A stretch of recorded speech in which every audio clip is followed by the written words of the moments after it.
பாருங்க UFO வருது,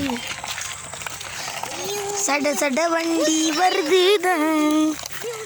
ஐயோ திரும்ப தூத்துல வச்சு காலி பண்றோம். ஒரு அடி எட்டி வச்சிடலாமா?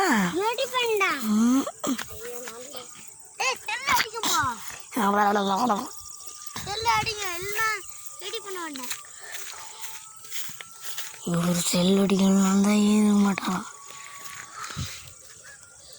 என்னது இது? எதுவும் ஆராய்ச்சி பண்ணுறாரு. இல்லை எண்ணெய் தெரிகிறது, இல்லை எண்ணெய் தெரிகிறதுப்பா. சரி கிட்ட போய் தான் பார்ப்போம்.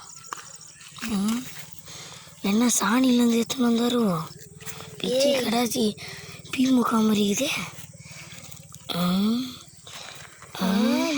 என்னது கீழே போன நார் மாதிரி இது.